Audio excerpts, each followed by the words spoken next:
ওয়ালাইকুম।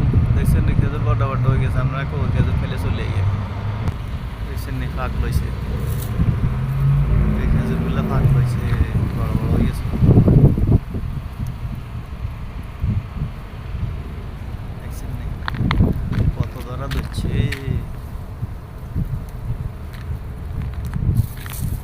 একটা লম্বা তো।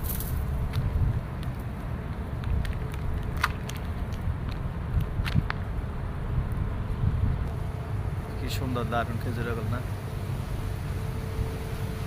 কত বড় বড়। হ্যাঁ এটা পাইকারদেরই আছে, সুন্দর দারুণ না। যারা যারা খাইবেন কমেন্ট করবেন, তাদের জন্য পাঠাই দিব, ঠিক আছে, কুরিয়ার সার্ভিসে, চিন্তা করবেন না, শুধু খাইলে বলবেন, তাহলে কুরিয়ার সার্ভিসে